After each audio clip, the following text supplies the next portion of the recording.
আল্লাহর নবী বললেন ফাতেমা, মেয়েদের জন্য মাত্র 4টা আমল করা লাগবে না। ঈমান গ্রহণ করার পরে মাত্র 4টা আমল করলে মেয়েদের জন্য আল্লাহ 8টা জান্নাতের দরজা খুলে দিবে। ফাতেমা বললেন, বাবা কি 4টা আমল আপনি একটু বলেন। আল্লাহর নবী বললেন, নামাজ, রোজা, স্বামীর কথা মতো চলা, আর সতীত্বের হেফাজত, পর্দা করা। ফাতেমা বললেন, বাবা এই 4টি আমলের মধ্যে সবচাইতে গুরুত্বপূর্ণ আমল কোনটা? আল্লাহর নবী বললেন, ফাতেমা 24 ঘন্টায় নামাজ পড়া লাগবে না, 24 ঘন্টার মধ্যে 5 বার নামাজ আদায় করলে নামাজের হক আদায় হয়ে যাবে। সারা বছর রোজা রাখা লাগবে না, 12 মাসে 1 মাস রোজা রাখলে রোজার হক আদায় হবে। স্বামী যখন কাছে থাকবে স্বামীর খেদমত করবা, দূরে গেলে খেদমত কেমনি করবা? কিন্তু ফাতেমা, আল্লাহর আইন পর্দা, এটা সব সময় করা লাগবে, পর্দার কোনো সময় নাই, এটা হলো সব সময়। আবার কি লিখলেন বারে? হয় রে, এটি চাপা শেষ না হতি আবার মহিলা করক চাপান লাগবে। আজকে কি যে চাপা রোগ ধরলো ভাই। কেরে মায়েরা, কেবল আপনাকে শুরু করলাম। পুরুষের 1 নম্বর হলো নামাজ, নারীদের 1 নম্বর পর্দা। আপনার একটু চাপে আছে বা বসেন তো মায়েরা, আপনারা একটু চাপে চাপে বসেন। মেয়েদেরকে আমি বলতেছি একটু মনোযোগ দেন। আল্লাহ নবী বললেন, ফাতেমা পর্দা হলো সব সময়। সঙ্গে সঙ্গে ফাতেমা এরকম একটা ঘোমটা, তার কাছে একটা ওড়না ছিল, ওই ওড়না দিয়া বাপের সামনে ঘোমটা দিল। ফাতেমা বললেন, বাবা এই মুহূর্তে আমি পর্দার মধ্যে ঢুকে গেলাম, এই মুহূর্তে আমি পর্দার মধ্যে ঢুকে গেলাম। মা ফাতেমা এমন পর্দানিশী হয়ে গেল যে পর্দানিশী হওয়ার কারণে আল্লাহ পাক তাকে একটা ডিগ্রি দিল। সে ডিগ্রিটার নাম হলো সাইদাতুন নিসায়ে আহলুল জান্নাহ ফাতেমাতুজ জোহরা। জোরে কারণ সুবহানাল্লাহ, ফাতেমাতুজ জোহরা। আব্দুল কাদের জিলানী রহমতুল্লাহ আলাইহি জান্নাতুল বাকি জিয়ারত করতেছেন। জান্নাতুল বাকি যারা হজ করছে সবাই জিয়ারত করছে। জান্নাতুল বাকির মধ্যে 10,000 সাহাবীর কবর আছে। সুবহানাল্লাহ না কেন? আমাদের বাংলাদেশে একটা সাহাবীও নাই রে, খালি সব লেদা শাহ, ঘোড়া শাহ। আমি সিলেট এলাকায় যাই, দেখি এক মাজারের নাম হলো ঘোড়া শাহ, এক মাজারের নাম হলো লেদা শাহ। আমি কইলাম, কে ভাই ঘোড়া শাহ কি? বলে পীরের ঘোড়া এই জায়গা মরছে, আমরা কবর দিছি, এই জন্য নাম হলো ঘোড়া শাহ। লেদা শাহ কি? ওই ঘোড়া উঠি লাগিয়েছে, সে লাড্ডা আমরা খবর দিছি, এখন সব মাজার হয়ে গেছে। ঘোড়া শাহ, লেদা শাহ। আর এই মাজারগুলো দেখবেন পাকা রাস্তার ধারত বেশি, রেল লাইনের ধারত নাই। কারণ রেল লাইন তো জিনিসের গাড়ি খাওয়ার পারে না, ওর মাজারও চলবি না। তোর কোন কথা ঠিক কিনা? আর এই শালা ড্রাইভাররা মাজার দেখলি, এই জন্যই বেশি অ্যাক্সিডেন্ট হয়। 10,000 সাহাবী জান্নাতুল বাকির মধ্যে ঘুমায় আছে, একটাও মাজার নাই, একটাও মাজার নাই। সেই জান্নাতুল বাকি জিয়ারত করতেছেন আব্দুল কাদের জিলানী রহমতুল্লাহ আলাইহি। পিছন দিকটা মুরিদ বলে, হুজুর আপনি চোখ বন্ধ করলে গোটা পৃথিবীর খবর বলতে পারেন, আপনি একটু দেখেন তো জান্নাতুল বাকির কোন জায়গায় মা ফাতেমার কবর। আপনি চোখ বন্ধ করলে গোটা পৃথিবীর খবর বলতে পারেন। এটা কিন্তু মুরিদেরা পীরের ব্যাপারে অতি রঞ্জিত। জোরে কোন কথা ঠিক কিনা? চোখ বন্ধ করলে গোটা পৃথিবীর খবর বলতে পারেন। হুজুর আপনি একটু দেখেন তো জান্নাতুল বাকির কোন জায়গায় মা ফাতেমার কবর। সঙ্গে সঙ্গে আব্দুল কাদের জিলানী বললেন, রে মুরিদেরা, চোখ বন্ধ করলে গোটা পৃথিবীর খবর জানা তো দূরের কথা, আমার নিজের খবরও আমি জানি না। তবে একটা কথা তোমাদের আমি বলতেছি, জান্নাতুল বাকির মধ্যেই মা ফাতেমার কবর আছে। শোনেন, জান্নাতুল বাকির মধ্যেই মা ফাতেমার কবর আছে। তবে কবরটা কোন জায়গায় এটা দুনিয়ার কেউ কোনোদিন খুঁজে পাবে না। সমস্ত মুরিদ বলে, হুজুর জান্নাতুল বাকির মধ্যেই মা ফাতেমার কবর আছে, এই কবরটা কেন খুঁজে পাওয়া যাবে না? আব্দুল কাদের জিলানী বললেন, আমার মা ফাতেমা ছিল জহুরা। সমস্ত মুরিদ বলে, হুজুর জহুরা মানে কি? আমার মায়েরা যারা পর্দার অন্তরালে বসে আছেন তাদের পর্দার ওয়াজ শোনানোর জন্য এই জহুরা মানে কি আমাদের জানা লাগবে। জহুরা মানে কি? আব্দুল কাদের জিলানী বললেন, তাহলে শোনো, এশার নামাজের পরে হযরত আলী বাড়িতে গেছে, এশার নামাজ পড়ে কুটি গেছে, এশার নামাজ পড়ে আপনারা কুটি যান, বাড়িতে যাবেন। রাসূল বলেছেন এশার নামাজের পরে গাল গল্প না করে তোমরা ঘুমিয়ে যাবা, কারণ তোমাদের সামনে ফজরের জামাত আর তাহাজ্জুদের মহব্বত। তাহাজ্জুদ এটা সকলের জন্য না, যাদের কলিজায় আল্লাহর মহব্বত বেশি তারাই কেবল তাহাজ্জুদ, জোরে কার কথা ঠিক কিনা? কিন্তু ফজরের জামাত এটা সবাইকেই, ফজরের নামাজ না, ফজরের জামাত। আমরা বক্তারা খালি ফজরের নামাজ পড়ি, কিন্তু জামাত ধরা খুবই কঠিন। একটা বক্তা আল্লাহ ছাড়বি না। রাসূল বলেছেন যে ফজরের জামাত বেশি মিস করে, ওর মধ্যে মুনাফিকই বেশি কাম করে। 5 ওয়াক্ত নামাজের মধ্যে 2 ওয়াক্ত নামাজের গুরুত্ব সবচাইতে বেশি, জোরে কোন কথা ঠিক কিনা? হ্যাঁ, এই 2 ওয়াক্ত নামাজের জামাত না পড়লে আপনি মুনাফিক হবেন। তার মধ্যে একটা হলো ফজর, একটার নাম কি, আর একটার নাম এশা, জোরে কোন, একটা ফজর আর একটার নাম কি। এই 2 ওয়াক্ত আমাদের বেশি মিস হয়ে যায়। এশার নামাজের পরে হযরত আলী ঘরের ভিতরে ঢুইকাই দেখে আলহামদুলিল্লাহ ঘর সুন্দর করে সাজায় রাখছে, হাসান হোসেনকে সুন্দর করে সাজায় দিচ্ছে, মা ফাতেমা সুন্দরী নিজে সাইদা গইদা বসে আছে। সুবহানাল্লাহ। আচ্ছা আপনারা বলেন তো, একটা পুরুষ মানুষ ঘরের মধ্যে যায় যদি সব কিছু সুন্দর দেখতে পায় তাহলে তার মন কি হয়? আর আমরা ঘরের মধ্যে যাই দেখি এটি হলদি ভরে থছে, এটি কালি ভরে থছে, গাও ঘামে ব্যাসাই দেওয়া হচ্ছে, তখন মন কয় রাস্তার যেগুলো দেখনো রে এলাই তো সুন্দর রে। আমাকে রে বাড়ির গুলা হচ্ছে ব্যাসাইদা। এরা যখন কোনো জায়গায় বেড়াবার যাবে তখন দেখবেন একটু সাইজ হয়ে যাবে, জোরে কোন কথা ঠিক কিনা? স্বামী বলতে যে দেখো এখন তুমি গলাত মালা দিলে, হাতত মালা দিলে, কি সুন্দর কাপড় পরলে, কোথায় যাবা? তো তুমি জানো না অমুক জায়গায় বেড়াবার যাবো। স্বামী ছোট বাচ্চার মতন কান্দে, বউ বলে কান্দো কেন? বলে কান্দার কারণ হলো তুমি কি আমার জন্যে? বউ কই কার জন্যে? তা আমার জন্য যদি হও তাহলে পরের জন্য সাজো, আর আমার জন্য পাগলি হয়ে বাড়ির সামনে ঘোরো। হযরত আলী মুস্কি মুস্কি হাসতেছে, হাসান হোসেনকে সুন্দর করে সাজায় দিছে, ফাতেমা সুন্দরী সাইদা গুইজা বসে আছে, এমনকি ঘরের বিছনা পাটিও সুন্দর করে সাজাইছে। হযরত আলী যখন আল্লাহর শুকরিয়া আদায় করতেছেন, এমন সময় ফাতেমা 2টা সন্তানকে বুকের মধ্যে নিয়ে বলে, বাবা তোমরা 2 ভাই একটু অন্য ঘরে যাও, তোমার বাবার সঙ্গে আমার গোপন কিছু গল্প আছে। যেই মাত্র ফাতেমা 2টা সন্তানকে বুকের মধ্যে নিয়ে কানে কানে বলতেছে, বাবা তোমরা 2 ভাই একটু অন্য ঘরে যাও, তোমার বাবার সঙ্গে আমার গোপন কিছু গল্প আছে। 2টা সন্তান মুচকি মুচকি হাসতেছে। মুচকি মুচকি হাসার কারণ হলো আমাদের 2 ভাইকে অন্য ঘরে পাঠায় দিয়া বাপ আর মা 2জন মিলে কিছু একটা করবি।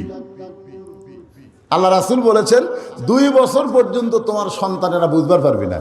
2 বছর পর্যন্ত সন্তান ঘর থাকলেও আপনি বউ চুমা খান, বুকের সাথে চাপা ধরেন, ওই খালি দেখবি কিন্তু বুঝবার পারবি না। কিন্তু যেই 2 বছর পার হবে ওর সামনে ভুল করেও আপনার বউ চুমা খাবেন না। ওই বেড়া যায় বলতে পারে, আব্বা তাই মাছ চাপা ধরছিল রে। দেখেন ইসলাম কত সুন্দর, দেখছেন? নিজের হালাল বউকেও 2.5 বছর 3 বছর বাচ্চার সামনে আদর করা যাবে না, এরই নাম হলো ইসলাম রে। আর আইজ কলেজের যেটা চলতেছে ওর নাম কি? বিয়ে শাদী কিছু হয়নি, তারপরে 2জন কুত্তের মতন জোড়ারা বসে হয়ে আছে। 14ই ফেব্রুয়ারি ভ্যালেন্টাইন ডে, এটা ইসলাম নয় রে। মুসলমানের দেশে এটা চরম বেহায়াপনা, জোরে কোন কথা ঠিক কিনা? হাসান হোসেন 2 ভাই অন্য ঘরে যখন চলে গেছে, সঙ্গে সঙ্গে মা ফাতেমা ঘরের দরজা বন্ধ করে দেয়। এখন বলেন সন্তান 2টাকে বের করে দিয়া বউ যদি ঘরের দরজা বন্ধ করে দেয়, স্বামীর মনটা কি হয়? সঙ্গে সঙ্গে হযরত আলী মাথার টুপি খুলছে। বউ দরজা বন্ধ করলে আর টুপি থাকে? আপনার কি মনে করেন এই টুপিকে আমি সবসময় মাথার দেই? এখন মাথার দিয়ে ওয়াজ করতেছি, বাড়ির যাওয়ার পরে এই টুপি মাথার দিয়ে যদি বউকে বলি 5টা মিনিট খালি আমার ওয়াজ শোনো, 5 মিনিট, প্রতি মিনিটে 100 করে টাকা দেবো। বউ নিজে এসে টুপি খুলে বলবে ভাক্কা বাদ দাও তো, জনগণ তোমাকে চিনে না তাই তোমার ওয়াজ শোনে, কিন্তু আমি মালদাক চিনি, তুমি কি তোমার ওয়াজ আমার শোনা লাগবে? আমি আজহারির ভক্ত। বাবা আমার বউ আজহারের ভক্ত, চাপাত খালি জুতা মারা দরকার, তোর কোন কথা ঠিক কিনা? দুনিয়ার সব মেয়ে আমার ভক্ত আর আমার বউ আজহারির ভক্ত। ওই দেখতে টকটকা মাল তো, হাসেন না ভাই, এটাই বাস্তব, এটাই বাস্তব। কি বুঝলেন? হযরত আলী মাথার টুপি খুলছেন, মাথার টুপি খুলে 2 হাত বাড়ায় ফাতেমাকে ডাকতেছেন, ফাতেমা আজকে 6টা মাস হয়ে গেল নবী দুনিয়া থেকে যাওয়ার পরে তোমাকে কোনোদিন এমন করে সাজতে দেখি নাই। ও ফাতেমা, নবী দুনিয়া থেকে বিদায় নেওয়ার পর তোমার চোখের মধ্যে শুধু পানি দেখেছি। আজকে ঘরটা সুন্দর করে সাজাইছো, হাসান হোসেনকে সুন্দর করে সাজাই দিছো, তুমি নিজেও সুন্দরী সাইজা কইরা 2টা সন্তানকে যখন আরেক ঘরে পাঠায় দিছো, তখন আমি বুঝবার পারছি 6টা মাস পরে তুমি আমার সঙ্গে প্রেম করবে। ফাতেমা এক দৌড়ে স্বামীর বুকের মধ্যে মাথা লুকায় কাঁদতেছে। আলী বলে, ফাতেমা বুকের মধ্যে মাথা লুকায় কান্দো কেন? ফাতেমা বলে, স্বামী গো, আর কোনোদিন ঘর সাজাবার পারবো না, আর কোনোদিন হাসান হোসেনকে সাজাই দিবার পারবো না, আর কোনোদিন সাইদা সুইদা তার সামনে দাঁড়াবার পারবো না, কারণ আজকে গভীর রাত্রে ফাতেমার মৃত্যু হবে। যেই কইছে মৃত্যু হবে, গাছের গোড়া কাটলে গাছটা যেমন ঠাস করে পড়ে যায়, হযরত আলী তেমনি পড়ে গেলেন ঘরের মাঝায়। মা ফাতেমা মুচকি মুচকি হাসতেছে, স্বামীর পড়া দেখা মুচকি মুচকি হাসতেছে। সুবহানাল্লাহ, মুচকি মুচকি হেসে ওই স্বামীর মাথাখানা উরাতের উপরে নিয়ে কপালে একটা চুমু দিয়ে বলে, স্বামী গো, আপনি হলেন পৃথিবীর সবচাইতে জ্ঞানী, আপনি হলেন পৃথিবীর সবচাইতে শক্তিশালী। আপনারা বলেন তো, এই পৃথিবীতে সবচাইতে বড় আলেমের নাম কি? পৃথিবীতে সবচাইতে বড় আলেম বোঝেন না? আনা মাদিনাতুল ইলমি ওয়া আলিউ বাবুহা।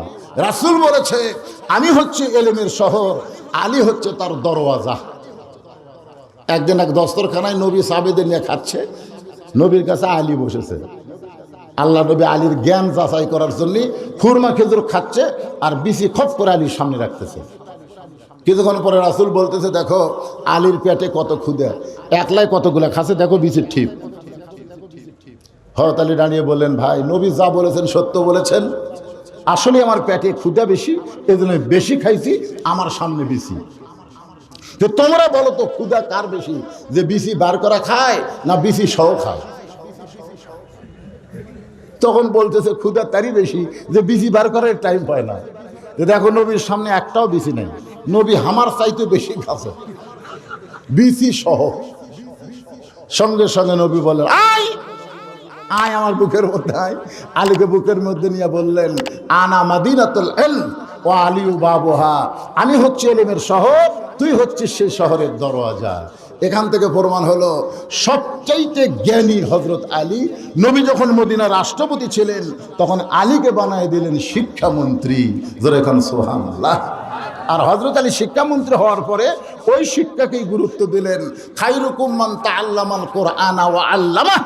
আল্লাহ রাসূল বলেছেন, ওই ব্যক্তি হলো সবচেয়ে দামি এবং সম্মানী, যে আল্লাহর কোরআন শিখে এবং অপরকে কোরআনের শিক্ষা দেয়। আমাদের বাংলাদেশে শিক্ষামন্ত্রীকে আমি অনুরোধ করব, এই জুয়ান তাগড়াগুলো যদি ভালো করবার চান তাহলে পবিত্র হওয়ার শিক্ষা দেন। পবিত্র হওয়ার শিক্ষা বোঝেন? কারণ এই কোরআন ধরবার গেলে যদি ক্লাস 5-এ 6-এ 7-এ 8-এ 9-এ বাধ্যতামূলক কোরআন শিক্ষা থাকে, ওরা কি নাফাক হবে? কেন হবে না? কারণ এটা ধরবার গেলে শর্ত কি? লা ইয়ামুসসুহু ইল্লাল মুতাহহারুন।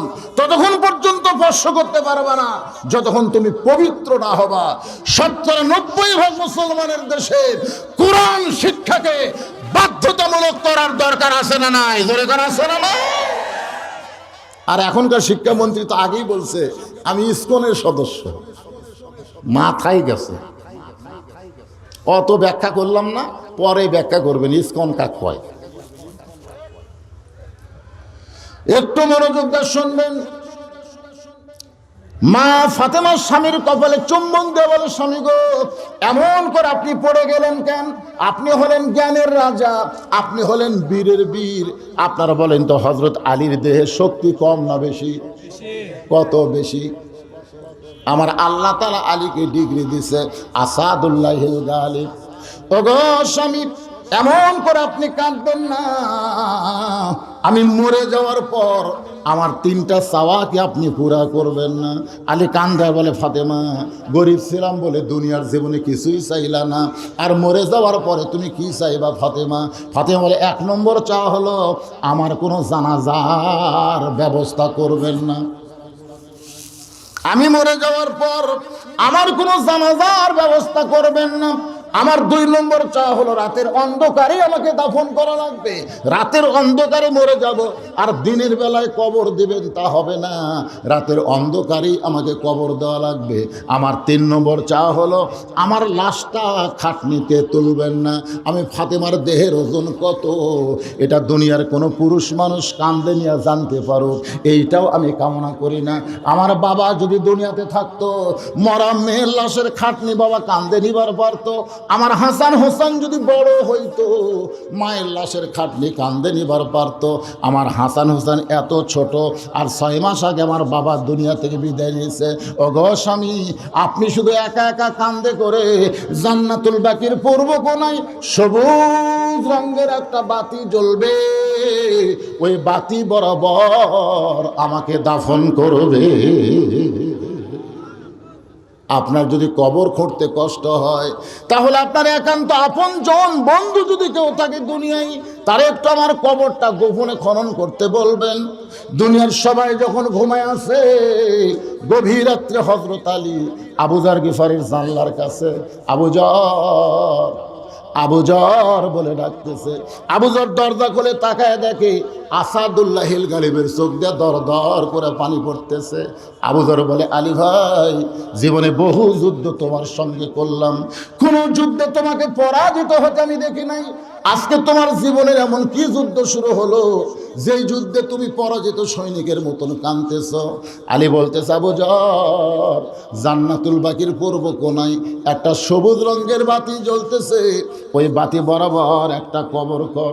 আবু যর গিফারি বলে, আলী রে, রাতের অন্ধকারে কবর না করে দিনের বেলা কি করা যাবে না? আলী বলতেছে, একজন পর্দানিশী আজকে রাত্রেবেলায় মৃত্যুবরণ করবে, রাতের বেলায় তাকে দাফন করা লাগবে ভাই।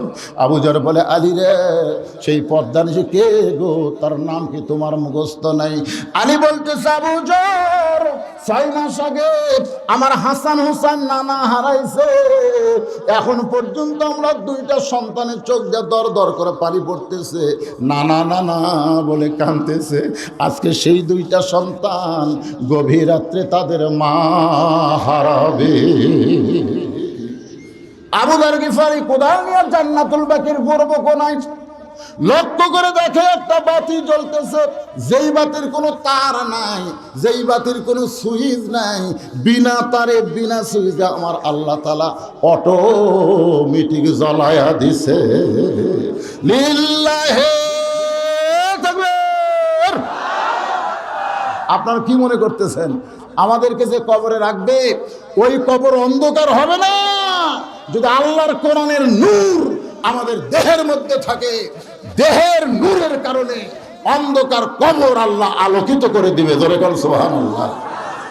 ভাই রে, এই জন্য তো আমরা বলি আল কোরআনের আলো। এই মিছিল আবু জেহেল করছে, আল কোরআনের আলো ঘরে ঘরে যাবে। আমি যেই বলবো আল কোরআনের আলো, আপনারা বলবেন সব জায়গায় যা আলো, সব জায়গা, কোনো জায়গা বাদ হওয়া যাবে না। রাজি আছেন? আল কোরআনের আলো, কোরআন হাদিস যেখানে, দুনিয়ার মুসলমান লিল্লাহি তাকবীর। একটা জায়গার দুনিয়ার মুসলমান এক হয়, একটা জাকাত, সেটা হলো মসজিদে। আওয়ামী লীগের মধ্যে যারা নামাজ পড়ে, বিএনপির মধ্যে যারা নামাজ পড়ে, জামাত ইসলাম যারা নামাজ পড়ে, পীর মুরিদি যারা নামাজ পড়ে, আজান দেওয়ার পরে সবাই মসজিদে যায়। যেরকম যায় কি যায় না? আজ পর্যন্ত কোনোদিন আপনারা দেখছেন যে আওয়ামী লীগ সামনে কাতার দেখছেন, বিএনপি দ্বিতীয় কাতার, কোনো মতে বিরোধী দল জাতীয় পার্টি তৃতীয় কাতার, আর যুদ্ধ অপরাধীর দল হলো চতুর্থ কাতার, এরকম দেখছেন? আমি নিজে দেখছি ভাই। একটা আওয়ামী লীগ ডাহা, আওয়ামী লীগের কাছে জামাত ডাহা আছে, জামাত একটু ভয়ে 4 আঙ্গুল পিছনে আছে, আওয়ামী লীগ পিছনে হাত দিয়ে বলতে কে ভাই তুই কাতার চিনিস না, তুই পিছনে কে রে ভাই, আমার পায়ের সাথে পা লাগা রে ভাই, তুমি আওয়ামী লীগ আমি যা ভাই, তুই বাইরের কথা ভিতরে কোষ করে, আমি আওয়ামী লীগ তুই জামাত, ওটা হলো বাহিরের কথা, ভিতরের কথা আমরা দুই ভাই পায়ের সঙ্গে পা লাগায় দাঁড়াবার চাই। জোরে কোন কথা ঠিক কিনা? বাংলাদেশের মুসলমানকে একত্র করতে গেলে একটাই, তার নাম হলো নামাজ। নামাজ ছাড়া দুনিয়ার মুসলমানে এক হওয়া যাবে না। জোরে কোন কথা ঠিক কিনা? কথা কান না? এই মসজিদের উন্নয়ন করবে মাহফিল, নামাজ একটু মনোযোগ দেবেন। পুরুষের জন্য 1 নম্বর হলো নামাজ, আর নারীদের জন্য 1 নম্বর হলো পর্দা। আমি সেই পর্দার উপর কথা বলতে গিয়া আবু যর গিফারি কোদাল নিয়ে গেছে কোথায়? জান্নাতুল বাকি। এর নাম কোন? জান্নাতুল বাকি। পূর্ব কোনায় সবুজ রঙের বাতি জ্বলতেছে, ওই বাতি বড় লক্ষ্য করে দেখে বাতি গোলাকার হয়ে পড়ে নাই, কবরের মতন পড়েছে। ওই আলোর মধ্যে আবু যর গিফারি কোদাল দিয়ে কবর খুঁড়তে খুঁড়তে এক সময় আবেগে বলতে যে কবর রে, দিনের বেলায় কবর খুঁড়তে না আসে, রাতের বেলায় কবর খুঁড়তে আইসি, তুই কি বলতে পারিস তোর মধ্যে কাকে রাখা হবে? কবর রে, তোর মধ্যে এমন একজন মহিষী নারীকে রাখা হবে, আল্লাহর নবীর মেয়ে হওয়ার পরেও নবী তাকে মায়ের মতো সম্মান করেছে। সরালা করে কর, ফাতেমা নবীর কে মেয়ে, কিন্তু মায়ের মতন সম্মান করেছে। একদিন নবী বলতেছেন কুলসুম আমার মেয়ে, জয়নাব আমার মেয়ে, রোকে আমার মেয়ে। বারবার বলতেছে কুলসুম আমার মেয়ে, রোকে আমার মেয়ে, জয়নাব আমার মেয়ে। হাসান হোসেন 2 ভাই 2 উরাতের উপর বসে আছে, বারবার খালি কান ফালায় কুলসুম আমার মেয়ে, জয়নাব আমার মেয়ে, রোকে আমার মেয়ে। হাসান হোসেন 2 জন গলা ধরে বলে না না, আমার মায়ের কথা তুমি বলতেছো না, আমার মা গরিব বলে তারে বুঝি তুমি মেয়েটাও বলবা না। রাসূল 2 ভাইকে বুকের মধ্যে নেবে, হাসান হোসেন রে তোরাও যা আমিও তাই, তোদের মা আমার মেয়ে না, তোদের মা হইল আমার মা। তাইফের ময়দান থেকে নবী যখন ফিরে আসলেন মক্কায়, নবীর 3টা মেয়ে ঘরের মধ্যে গেলেন, কুলসুম, রোকেয়া, জয়নাব। 3টা মেয়েই বলতেছে বাবা তাইফবাসী এত পাথর মারছে, গোটা দেহ আপনার রক্তাক্ত হয়ে গেল, এই কষ্ট আপনি কেমনে সহ্য করবেন বাবা? আমরা নিষেধ করেছিলাম তাইফে যায়েন না, দেখেন তাইফবাসী এত পাথর মারলো, এই কষ্ট আপনি কেমনে সহ্য করবেন? 3টা মেয়ের মতন কথা বলে যখন ঘর থেকে বাইরে যায়, এমন সময় ফাতেমা ঘরের মধ্যে ঢুকে বলে বাবা এই কষ্ট আমি কেমনে সহ্য করব বাবা? তোমার গায়ে রক্ত দেখে, তোমার চামড়া কাটা দেখে আমার কলিজা দিয়া দর দর করে রক্ত ঝরতেছে। 3টা মেয়ে বলেছে এই কষ্ট কেমনে সহ্য করবে বাবা? আর ফাতেমা বলতেছে এই কষ্ট আমি কেমনে সহ্য করব?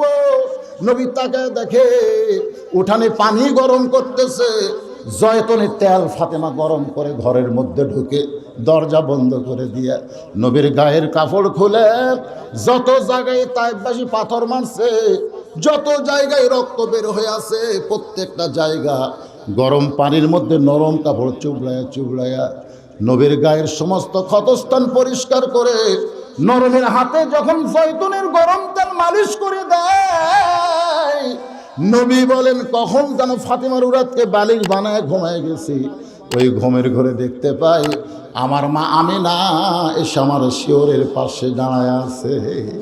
এতদিন পরে মাকে দেখার পরে আমি স্বপ্নকে বাস্তব মনে করে বললাম মা আইসেন যখন আর আপনাকে যাবার দেব না, সঙ্গে সঙ্গে ফাতেমা নবীর কপালে চুমা খায়।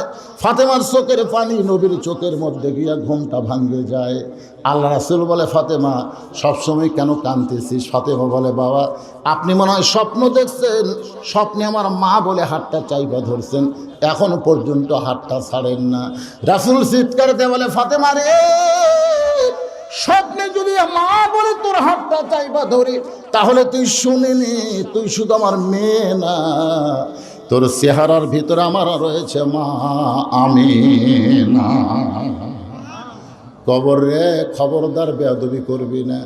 এই কথা বলে আবার কোদাল মারা আবু যর গিফারি। কোদাল মারতে মারতে এক সময় বলে, কবর তোর মধ্যে এমন একজন মাকে রাখা হবে যার দুইটা সন্তান জান্নাতি যুবকদের সর্দার হবে। আপনারা বলেন তো, জান্নাতি যুবকদের সর্দার কয়জন? নাম কি? আরো জোরে কোন নাম কি? আপনাকে জুম্মার দিন ইমাম সাহেব শোনায় না, সাইদুস শাবাবে আহলিল জান্নাহ হাসান ও হোসাইন রাদিয়াল্লাহু তাআলা আনহুমা। আজকে যারা যুবক আছে, এই তোমাদের কাছে মেসি নেইমার বড় না হাসান হোসাইন বড়? মেসি নেইমারকে লাত্তি দিয়ে কারা হাসান হোসেনকে ভালোবাসো? দুই হাত তুলে আবার আল্লাহকে দেখাও, লিল্লাহি তাকবীর। হাত নামান। কিসের মেসি নেইমার? সমস্ত জান্নাতি যুবকদের সর্দার হবে হাসান হোসেন।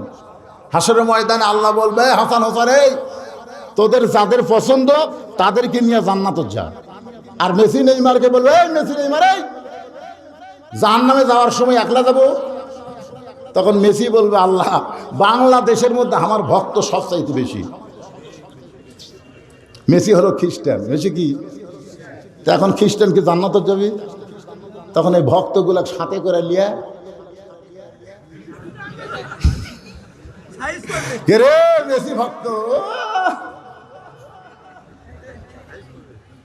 সাইদুস শাবাবে আহলিল জান্নাহ, জান্নাতি যুবকদের সর্দার হলো হাসান হোসেন। সে হাসান হোসেনের আদর্শ আমাদের গ্রহণ করার দরকার আছে না নাই? হোসেন রাদিয়াল্লাহু কি বাতিলের সাথে আপোষ করছে? দরকার হলো জীবন দিছে, কিন্তু বাতিলের সঙ্গে আপোষ করে নাই। আজকে সেই হোসেনকে যদি জান্নাতের যুবক মানতে চাও, তাহলে একটু মনোযোগ দিয়ে কথাগুলো শুনতে হবে ভাইজান। আবার কোদাল দেয়া কবর খুঁড়তে খুঁড়তে এক সময় বলে, কবর তুই কি জানিস তোর মধ্যে এমন একজন বিবিকে রাখা হবে যার স্বামী হলো আসাদুল্লাহিল গালিব? খবরদার কবর বেয়াদবি করবি না। এই কথা যেই বলে আবার কোদাল মারতে চায়, এমন সময় কবরের ভিতর থেকে শব্দ আসতেছে, আবু যর। এটা কিন্তু ফাতেমাকে লক্ষ্য করে বলা হচ্ছে না, আমরা যারা ওয়াজ শুনতেছি আমাদের সবাইকে লক্ষ্য করে বলতেছে, আবু যর এই কবরকে সাবধান না করে যারা কবরের মধ্যে আসবে তাদেরকে সাবধান করো। আমি কার মা, কার মেয়ে, কার বিবি এইটা আমি কবর দেখবো না, আমি কবর দেখবো যার আমল ভালো, তার জন্য কবর জান্নাতের বাগান হয়ে যাবে। আর যার আমল খারাপ তার জন্য কবর জাহান্নামের গর্ত হবে। বাজান এই যুবকেরা সবাই আমার সঙ্গে একটু বলো, কিন্তু যেদিন ডাক পড়িবে, সবাই বলেন, কিন্তু যেদিন ডাক পড়িবে কবর মাঝে যাইতে, জোগাড় কিছু করছো বন্ধু তার মাঝে বিছাইতে। এটা কইলে কি গুনাহ হবে? সবাই বলেন, ডানে কবর বামে কবর, ডানে কবর বামে কবর, নিচে কবর আছে যে, উপর দিকে চাইয়া দেখো, উপর দিকে চাইয়া দেখো, বাঁশের ছাউনি দিছে। সবাই বলেন, এমন আজাব দিবে রে ভাই। আহ এমন, এই দুই পুচকা কি করে রে?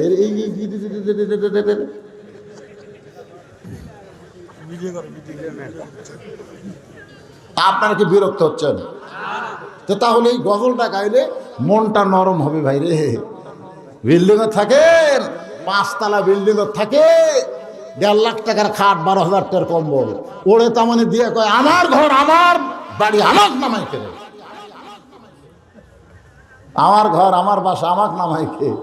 দুই কান্দের দুই ফেরেশতা বলতেছে, আল্লাহ যে নিয়ত করে ঘুমালো ওর বাড়ি ওর ঘর বলে নামানোর কেউ নাই। আপনি বলেন তো আজরাইল যখন দান কবজ করবি তখন কি আপনি 5 তলা থুবি নামাইলে কুটি রাখবি? তাহলে সেই গজলটা কইলে কি হবে?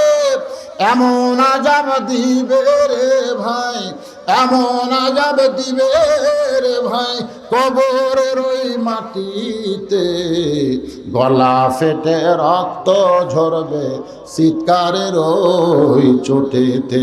সবাই বলেন কিন্তু যেদিন ডাক পড়িবে কবর মাঝে যাইতে, জোগাড় কিছু করছো বন্ধু তার মাঝে বিছাইতে।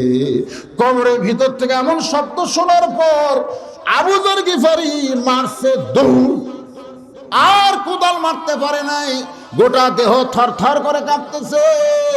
আবু যর গিফারি কবর ছেড়ে যখন দৌড় দেয়, এমন সময় হযরত আলী নিয়ে গেছে ফাতেমাকে। একটু খেয়াল করেন, গভীর রাত্রে ফাতেমার দেহটাকে কান্দে করে নিয়ে ওই জান্নাতুল বাকির ভিতরে, কোনো জানাজা হয়নি, কোনো খাটনিতে ফাতেমা চড়ে নাই। কবরস্থ করার পরে হযরত আলী আল্লাহকে বলতেছে, আল্লাহ আল্লাহ গো, আমার ফাতেমাকে তুমি কবুল করে নাও। এই দোয়া করার পরে তাকায় দেখে সামনে কয়েকটা পুরাতন কবর দেখা যায়। এইমাত্র ফাতেমার কবর দিতে সেই নতুন কবর নাই, এখনই কবর দিলাম, সেই কবর গেল কোন জায়গায়? হযরত আলী জান্নাতুল বাকি দৌড়ায় আর বলে, ফাতেমার কবর, ফাতেমার কবর। কে যেন ডাক দে, বলে আলী রে, আর খুঁজা লাভ নাই, তুই স্বামী হইয়া যাকে কবর দিলি তার কবরটা আর তুই দেখতে পাবি না। আমি আল্লাহ জোহরা ডিগ্রি দিয়া ফাতেমার কবরকে কিয়ামত পর্যন্ত পর্দা করে দিয়েছি। আমার মায়েরা যারা পর্দার অন্তরালে, তাদের 1 নম্বর নেক আমলের নাম কি? জোরে কোন? আর পুরুষের 1 নম্বর নেক আমলের নাম কি? ভুলে গেলে হবে না, নাম কি? সূরা আসরের 2 নম্বর বিষয় হলো আমিলুস সালিহা। 1 নম্বর হলো ঈমান, 2 নম্বর আমিলুস সালিহা। এবার 3 নম্বর বিষয় আসতেছে ওয়াতাওয়াসাউ বিল হক। আপনারা বলেন তো, যত হক কথা আছে তার মধ্যে সবচাইতে দামি হক কোনটা? হ্যাঁ, দেখছেন কে কি কয়? কেউ বান্দার হক, একজন কাছে এটি মৃত্যু। কে কইল মৃত্যু রে? আসলে জাআত সাকারাতুল মাউতু হকুন। বিশ্বাস করেন আর না করেন, মৃত্যু যে সত্য এ ব্যাপারে কোনো সন্দেহ। আপনার কি মরবার চান? মরতে হবে, এ কথা সহজ, কিন্তু মরবার যে চাই না। ক্যান্সার রোগ আছে স্বামীর, 3 মাস পরে স্বামী মরবি, বউ খালি কানের কাছে ঘ্যানর ঘ্যানর করে, আল্লাহ তোমার রোগ হামাক দেখ আর আমার হায়াত তোমাক দেখ। স্বামী কয় কে রে, মরে যাচ্ছে, একটা ভালো বউ পাচ্ছি রে, দোয়া করতেছে, আল্লাহ আমি তো ক্যান্সার রোগ হয় 3 মাস টাইম মরে যাবো, কিন্তু বউটা এমন কথা কয়, একটা ভালো বউ রেখে গেলাম আল্লাহ। এই কথা বলে রাত্রিবেলা স্বামী স্ত্রী ঘুমাইছে। ওই বাড়িতে একটা ষাঁড় গরু, জোরে কোন কি গরু? ষাঁড় গরু দড়ি ছিঁড়ছে খাওয়ার জন্য, কিন্তু গেট বন্ধ। এখন বাড়ির মধ্যে ঘুরতেছে, ঘুরতে ঘুরতে থেকে বারান্দার সিলভারের পাতিল, সিলভারের পাতিলের কাছে ষাঁড় গিয়ে দেখে পাতিলের তলায় সিটাল আলি। এখন সিটাল আলি খাবার চায়, কিন্তু হাতও পায় না। বিরক্ত হচ্ছে এই 2 শিং, বুঝলেন, ঢুকাবার চায় কিন্তু শিং কান্দার মতো আটকে যায়। ওই সিটাল আলি খাওয়ার জন্য জোর করে ধাকুন ফাঁকি মারছে, ছোট শিং তো ঢুকে গেছে। লালি খাওয়া আছে কিন্তু শিং আর পাল্লা ছাড়ে না। এখন গোটা মুখ চোখ সব ঢেকে গেছে। এখন ষাঁড় গোয়াল ঘর বাদ দিয়ে স্বামী স্ত্রী যেই ঘরে আছে ওই ঘরে হো হো হো হো করে ঢুকতেছে। বউ চিল্লায় বলে, বাবা আজরাইল ঘরের মধ্যে ঢুকছে ঠিকই, খবরদার আমার কাছে আসো না, ওই যে ক্যান্সার রোগী তোমার চোখত পড়ে না। স্বামী চিল্লায় বলে, বিবিরে কি হয়েছে? বলে, আজরাইল ঢুকছি, তোমারে দেখাই দিলাম। স্বামী কয়, তুই না কইলি তোর হায়াত আমাকে দিবি, আমার মৃত্যু তুই নিবি। বউ বলে, স্বামী গো, মৃত্যুর কথা মুখে বলা যায়, কিন্তু অন্তর দিয়ে কেউ মৃত্যু কামনা করে না। দরকার কথা ঠিক কিনা? ওয়াতাওয়াসাউ বিল হক। আমি এখানে 2 জন ব্যক্তির নাম বলবো, একটা হলো আজিজুল হক, একটা হলো মামুনুল হক। আল্লাহ কোরআনে বলেছেন, কুল জাল হক ওয়া জাহাকাল বাতিল ইন্নাল বাতিলা কানা জাহুকা। আমি এখন হকের উপরে 10টা মিনিট ওয়াজ করব, কারা কারা শুনবেন আল্লাহকে একটু হাত দেখান তো দেখি। লিল্লাহু আকবার। হক নাম হকের ওয়াজ শুনবার গেলে মাফলা খোলা লাগবে, কারণ এই ওয়াজ ঠান্ডা ওয়াজ হবে না, এই ওয়াজ হবে গরম ওয়াজ। জোরে কোন কি ওয়াজ? হক বোঝেন, হক বোঝেন। আজকে আমাদের বাংলাদেশে হকের অবস্থা কি আর বাতিলের অবস্থা কি? বাতিলের নাম হলো শাকিব খান। জোরে কোন বাতিলের নাম কি? বিয়া ছাড়াই বাচ্চা দেয়, বাচ্চা হলে বাপ স্বীকার করে, যেমন আমাদের অপু সরকার। জোরে কোন ঠিক কি না? এটা হচ্ছে বাতিলের অবস্থা। আর হকের অবস্থা কি? বউলিয়া ধরা পড়ছে, সাংবাদিক বলতেছে কাবিন আছে। হকের অবস্থা কি দেখছেন? বউলিয়া ধরা পড়লো, সাংবাদিক কাবিন চায়। আর বাতিলের অবস্থা হলো বিয়া কতদিন করলো আমরা জানি না, 2.5 বছর বাচ্চা লিয়া সাংবাদিক সম্মেলন করে। এখন পর্যন্ত শালা শাকিব খান লুচ্চাকে বাংলাদেশের পুলিশ ধরলো না। জোরে কান কথা কথা কন না কেন? একটু মনোযোগ দিয়ে শুনবেন। আল্লাহ কোরআনে বলেছেন ওয়াতাওয়াসাউ বিল হক। হক কথা বলতে হবে। এই হককে বুঝাইতে গিয়ে আমাদের বগুড়ার একটা দৃষ্টান্ত দেব। একটা পাগল ছিল, নাম হলো হাবু পাগলা। জোরে কোন কি পাগলা? বাড়ি হলো তারাত গাড়ি। জোরে কোন বাড়ি কোথায়? আমার দাদার মুখে শুনছি, হাজার হাজার মানুষ খাওয়া দাওয়া করতেছে। হাজার হাজার মানুষ কি করতেছে? খাওয়া দাওয়া বোঝেন না? যাকে আপনারা মজলিস খাওয়া কর, হাজার হাজার মানুষ খাওয়া দাওয়া করতেছে। আর ওই হাবু পাগলা রাস্তা দিয়ে যাচ্ছে আর বলতেছে মানুষ নাই রে, এ মানুষ নাই রে। তো যারা খাওয়া দাওয়া করতেছে তারা মাথা তুলে মুচকি মুচকি হাসতেছে। পাগলে কিনা কয়, ছাগলে কিনা খায়। আসলে হাজার হাজার মানুষ, আর ওই সাইড দেখায় মানুষ নাই রে, মানুষ নাই রে। তখন একজন মানুষ খাওয়া বাদ দিয়ে পাগলার কাছে গেছে। সবাই কিন্তু খাওয়া বাদ দেয়নি, সবাই গিল দিছে। ওই খাওয়া বাদ দিয়ে পাগলার কাছে গেছে, যাই বলতেছে ভাই তুই যে কইলি মানুষ নাই, তাহলে আমরা হাজার হাজার মানুষ কি? পাগল বলতেছে খালি তুই বলে দেখ, খালি তুই বল মানুষ নাই, খালি বলে দেখ। বললি পিটন খাবি, কারণ আমি পাগলা তো কখন কি কই। লোকটা বলতেছে না ভাই আমি কিন্তু খাওয়া বাদ দিয়ে তোমার কাছে আইছি ইয়ার কি করার জন্য না, তুমি কেমনে কইলা মানুষ নাই। এবার পাগল বলতেছে মানুষ নাই কইছি, এইটা তুই শুনবি না দেখবি? আমি যে কইছি মানুষ নাই মানুষ নাই, তুই কি দেখবি না শুনবি? তখন বলতেছে ভাই শোনার মধ্যে খুব একটা বিশ্বাস নাই, শোনার মধ্যে খুব একটা বিশ্বাস আছে, আমি একটু দেখতে পারছি। তখন দেখার জন্য বলে তাহলে চ সাইটে চ। সাইটে নিয়ে যায়, এরকম হাত আলগা করছে, তাকায় দেখে 15-20 জন মানুষ, বাদ বাকি সব শিয়াল কুত্তে। আমি কিন্তু হক কথা বলতেছি অ্যাঙ্গেলে, খুব খেয়াল করবেন, ডাইরেক্ট বলা যাবে না, অ্যাঙ্গেলে মার দেওয়া লাগবে। জোরে কোন কথা ঠিক কিনা? 15-20 জন মানুষ রূপে দেখা যায়, বাদ বাকি সব শিয়াল কুত্তে। লোকটা চিল্লায় বলে ভাই কি দেখলাম রে, কি দেখলাম রে? পাগলাকে চুপ চুপ, যা দেখছিস বলিস না, কলিকালের জামানা, হক বলতে মানা, আসল কথা বললে তুই পিটন খাবি রে। সবাই বলেন কলিকালের জামানা, হক বলতে মানা, আসল কথা বললে তোমায় জেলে দিবে রে। আসল কথা বললে জেলে যাওয়া লাগবে। আজকে হক কথা বলতেই হবে। আল্লাহ কোরআনে বলেছেন তোমার সামনে হক কোরআন থাকবে, আর কোরআনের হক কথা বলবা না।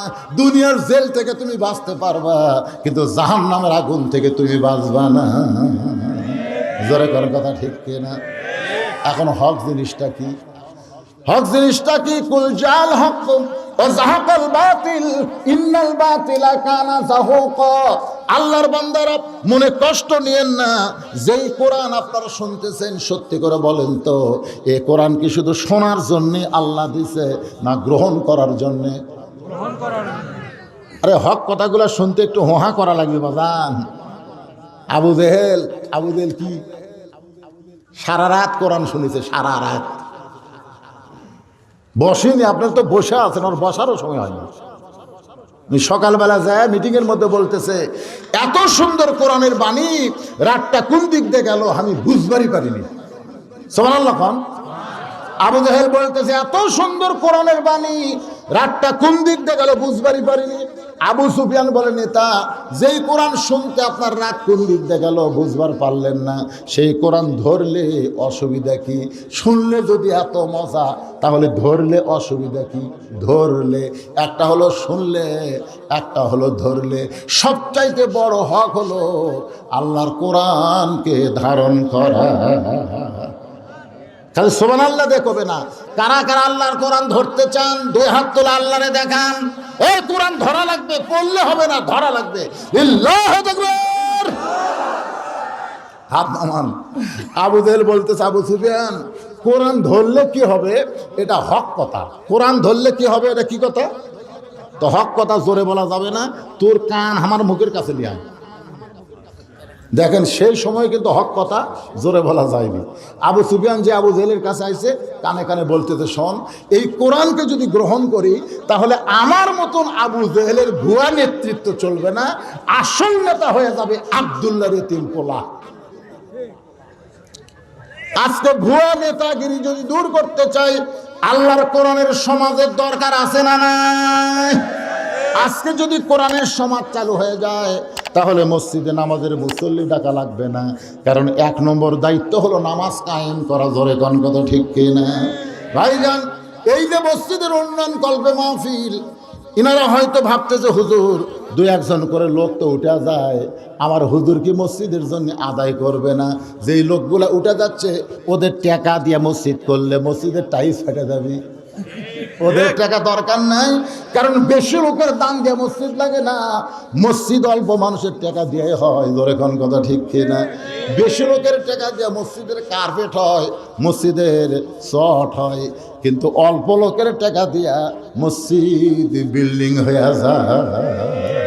আমি দেখছি মসজিদের জন্য বেশি লোকের দাম দেয় 2 ব্যাগ টাকা, গুণা হচ্ছে 20,000, 2 ব্যাগ।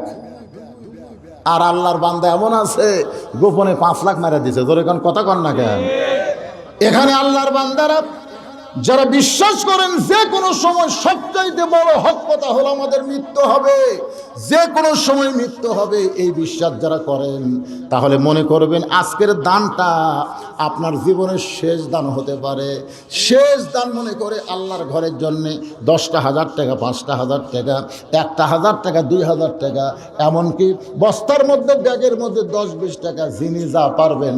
আপনাদের কাছে ব্যাগ যাবে, রুমাল যাবে। অল্প সময়ের আদায় করার পরে অতাওয়াসাও বিসসবর, সূরা আসরের 3 নম্বর 4 নম্বর বিষয় আমি আপনাদের সামনে আলোচনা করব ভাইজান। কারণ সূরা আসর কমপ্লিট না করে এখান থেকে বিদায় নেব না। একটু আপনাদের মধ্যে এমন কোন আল্লাহর পাগল আছেন মসজিদের জন্যে, যে মসজিদ বানায় দেয়, আল্লাহ তার জন্য আলাদাভাবে একটা জান্নাতে ঘর বানায়? জোরে বলেন সুবহানাল্লাহ। মসজিদ হলো আল্লাহর ঘর। জোরে বলেন, মসজিদ কার ঘর? আর আল্লাহর ঘরে আল্লাহওয়ালারা দান করতে কোনোদিন কৃপণতা করবে না। আপনাদের কাছে ব্যাগ যাবে, রুমাল যাবে, কারা কারা টাকা দিবেন? 1টা টাকা হলেও দিবেন, 10 টাকা হলেও দিবেন। ব্যাগকে খালি হাতে ফেরত দেবেন না। কারা কারা 2 হাত তুলে দেখান তো দেখি।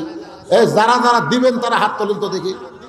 টান টান করে তোলেন না, এই ছেলেরাই সবাই তোল, হাত নামান। ওই দেখেন, ওই ছোট 2 বাচ্চা বলতে টাকা তো হাত তুলছে। আর কি তালও তুললো নাকি রে? এই 10 টাকা, 20 টাকা, 50 টাকা, 100 টাকা, যে যা পারবেন ব্যাগের মধ্যে আপনারা দান করবেন। ব্যাগলে ভিতরে নামেন। আর এখানে 100 জন আল্লাহর বান্দা চাই ভাইজান। এত হাজার হাজার মানুষের মধ্যে 100 জন আল্লাহর বান্দাকে চাই। 10টা 1000 কোটি টাকা দেবেন, 5টা 1000 কোটি টাকা দেবেন, এমনকি কম হলেও 1টা 1000 টাকা দেবেন। এইরকম আমি গ্রামগঞ্জে বহু আদায় করছি, বহু টাকা দেয়। এখন শহরতলির লোকেরা কীরকম দান করে এটা আমার জানা নাই। এগুলো কি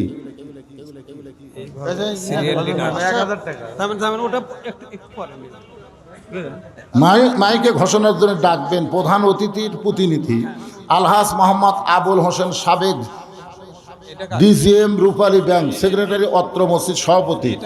প্রধান অতিথি প্রতিনিধি আসছে, আসেন মাইকে শোন। এই দেন হর্ন কর না, বলো সাধু কই কই পুরো মাইকে রাখা আছে একটা এটি নাই। এই মাইকেলা ভাই খুঁটে যায়, সুন্দর করে কোন। এই ব্যাগলা ভিতরে নামো না কেন? ব্যাগ পাটি নাই আপনাদের? ব্যাগ পাটি নাই?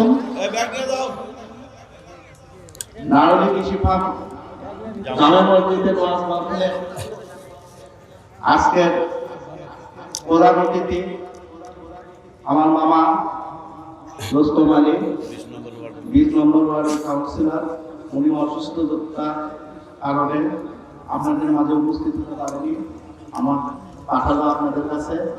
হ্যাঁ, উনি মসজিদের উন্নয়নের জন্য 20,000 টাকা নগদ আমার মাধ্যমে এখানে দিতে বলছে। হ্যাঁ, আপনারা সবাই ওনার জন্য দোয়া করবেন। আল্লাহ ওনাকে পরিপূর্ণ সুস্থতা দান করুন, জোরে কোন আমিন। প্রধান অতিথি নগদে 20,000 টাকা করে বলেন মারহাবা। আল্লাহ কবুল করেন সবাই বলে আল্লাহু মুহাম্মাদুর রাসূলুল্লাহ। সূরা আসরের 3 নম্বর বিষয় মনে আছে না ভুলে গেছেন? 1 নম্বর বিষয় হলো ঈমান, জোরে করে 1 নম্বর বিষয় কি? 2 নম্বর বিষয় হলো নেক আমল, 3 নম্বর বিষয় হলো তাওয়াসসাউ বিল হক, আর 4 নম্বর বিষয় হলো তাওয়াসসাউ বিস সবর। 2টা বিষয় আলোচনা করেছে পুরুষের জন্য। 1 নম্বর নেক আমল হলো নামাজ, আর নারীদের জন্য 1 নম্বর নাম হলো পর্দা। পুরুষের নামাজ, নারীদের পর্দা, আলোচনা শেষ। তাওয়াসসাউ বিল হকের উপর কথা বলতে দানের কথা বলেছি। দানটাও কিন্তু একটা হক, জোরে কোন ঠিক কিনা? কিন্তু সেই দান না করে আপনারা মনে করলেন বাড়ির যাওয়ার কোনো গ্যারান্টি মুসলমানের নাই। যে কোনো সময় মৃত্যুর দরজায় আমাদের যাইতে হবে। এদিন মাঝখান থেকে এক ভাই বলেছে, হুজুর মৃত্যুটাও হক। আল্লাহ কোরআনেও বলেছেন সাআত সাকারাতুল মাউত হাক্কুন, প্রত্যেকটা প্রাণীর জন্য মৃত্যুর চাইতে সত্য কোনো জিনিস নাই। কে বলবে? আমার এক ভাইস্তা ব্রেন টিউমার হয়েছিল, অপারেশন করতে, তাই 1,000 টাকা দিতে আপনার টাকা দোয়া করতে। আচ্ছা, 1,000 টাকা দিয়ে জাহিদুল ইসলাম ব্রেন টিউমার হয়েছিল, অপারেশন করেছে। আমরা সকলে মিলে দোয়া করি আল্লাহ পাক তাকে পুরাপুরি সুস্থতা দান করেন, জোরে কোন আমিন। সবাই বলে আল্লাহুম্মা আমিন। কি বলবো প্রসবের কথা? ছেলে অসুস্থ, পুষ্পরানী ছেলে অসুস্থ। উনি কি হিন্দু? না না না, মুসলমান। পুষ্পরানী ওটা বেশি বলি। আচ্ছা আচ্ছা, পুষ্প রানী গুলো দেখতে পারে।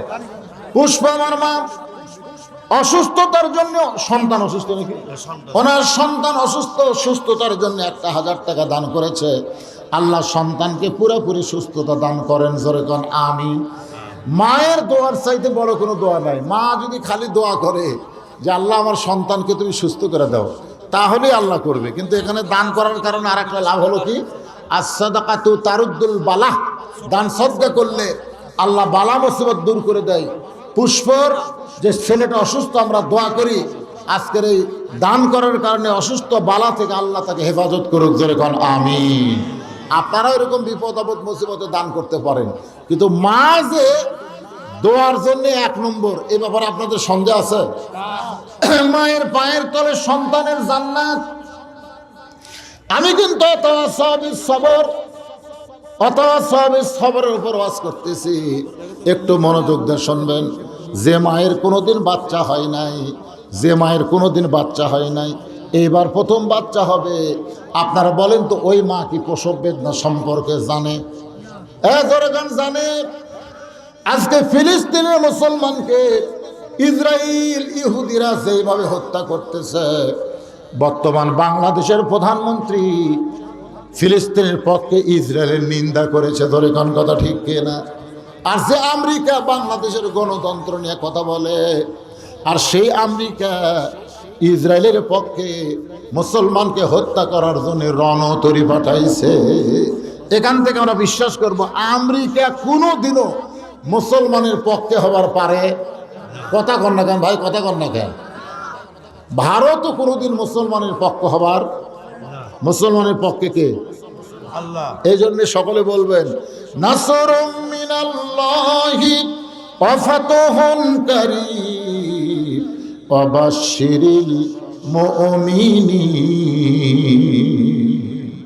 আচ্ছা, আপনার যে টাকাগুলো তুললেন সবই বাকি? সবই বাকি, কিছু আছে আসছে না, ওগুলো সব দেয়, যারা দিবে তাই না? সবে দেয়, আচ্ছা। একটা টাকাও মেরে যায় না।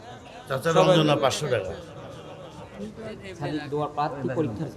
পরীক্ষার জন্য সাদিক, নামি সাদিক, দোয়া চাই। পরীক্ষা কি পরীক্ষা? এসএসসি। আল্লাহ যেন গোল্ডেন A+ পাওয়ার তৌফিক দেয়।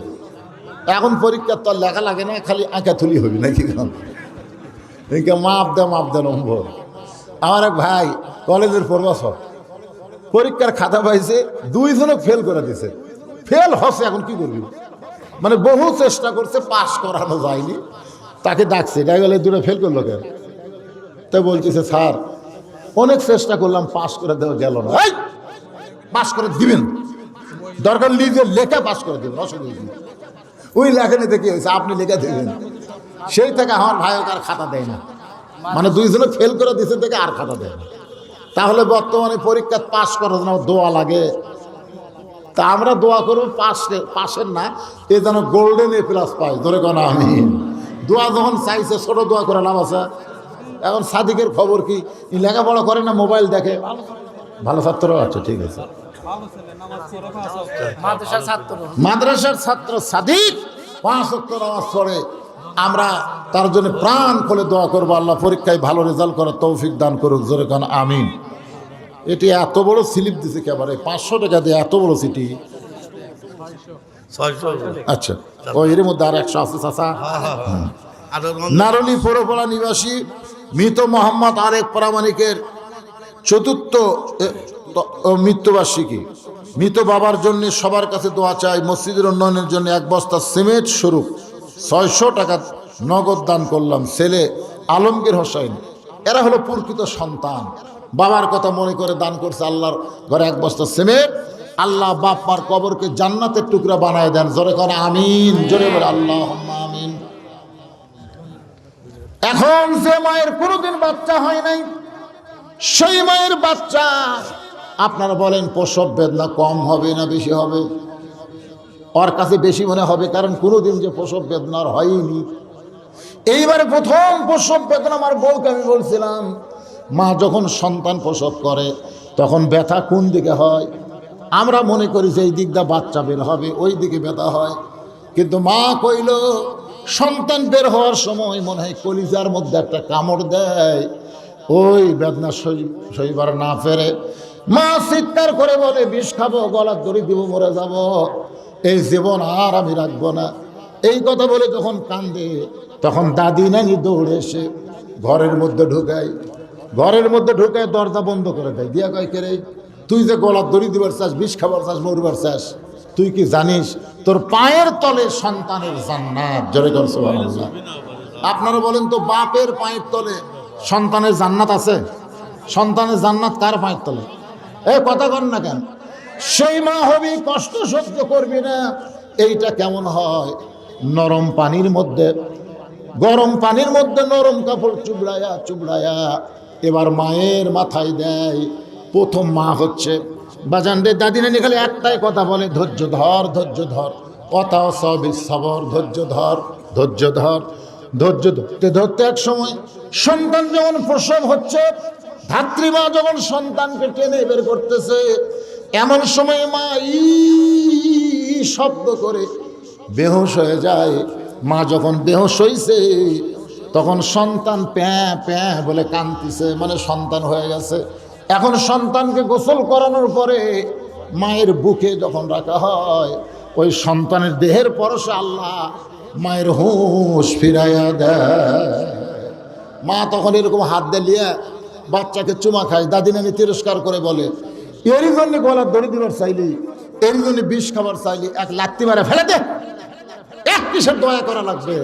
তখন মা তখন কি বলে, দাদি, কষ্টের পরে এইরকম শান্তি, এইরকম মজা আগে যদি জানতাম, কখনো প্রসব বেদনার জন্য কাঁদতাম না। কারণ সন্তান বুকে আসার সাথে সাথে মা সব কষ্ট ভুলে গেছে। আজকে যারা ধৈর্য ধারণ করে বাতিলের বিরুদ্ধে মোকাবেলা করতে গিয়া নানা রকম নির্যাতনের শিকার হচ্ছে, মায়ের প্রসব বেদনার মতন যারা কষ্ট ভোগ করতেছে, এই কষ্ট বেশি দিন থাকবে না। কষ্ট ভোগ করতে করতে একদিন আল্লাহ তাআলা মার বুকে যেমন সন্তান দিছে, বাংলার মুসলমানের জমিনে আল্লাহ কলেমার পতাকা পথ পথ করে উড়াই দিবে। জোরে কোন কথা ঠিক কি না? এই জন্য আমাদেরকে ধৈর্য ধারণ করা লাগবে, ধৈর্য ধারণ করা লাগবে বাজান, অধৈর্য হলে হবে না। আজকে ধৈর্য ধারণ করে ঠান্ডার মধ্যে কোরআনের মাহফিলে বসে থাকলেন, যার কারণে সূরা আসরের 4টা বিষয় আপনাদের সামনে আমি আলোচনা করার সুযোগ পেলাম। যদি ধৈর্য না নিয়ে বসে থাকতেন আমি বলতে পারতাম টাকা চালি কতগুলো লোক চলে যায়, যান কেন? আপনি গেলে আপনি যে টাকা না দেন, আপনি টাকা না দিলে মসজিদ হবে না? এছাড়া হবে কি হবে না? শোনেন, একটা মসজিদের গল্প বলি। একটা চাটাই দেওয়া মসজিদ। কি যে মসজিদ? এই যে আপনার বগুড়া থেকে যে নাটোর রোডে একটা চাটাইয়ের মসজিদ ছিল। তো একজন কোটিপতি গাড়ি নিয়ে যাচ্ছে, ওই সময় নামাজের আজান দিছে। ওই চাটাইয়ের মসজিদে ওর মাইক আছে, বুঝলেন? ওই মাইক দিয়ে আজান দিছে। তো ওই কোটিপতি আবার প্রত্যেক ওয়াক্ত নামাজ জামাতের সাথে আদায় করে। কার সাথে? জামাতের সাথে। তো উনি ওখানে নামছে, নামার পরে দেখে ওযু করার পানি নেই। তখন বলতেছে, কে রে, মসজিদে মুয়াজ্জিন আজান দিল, ওযু করার পানি নাই। সঙ্গে সঙ্গে মুয়াজ্জিন এক দৌড় দিয়ে পাশের গ্রাম থেকে এক জগ পানি এনে আমাকে দিছে।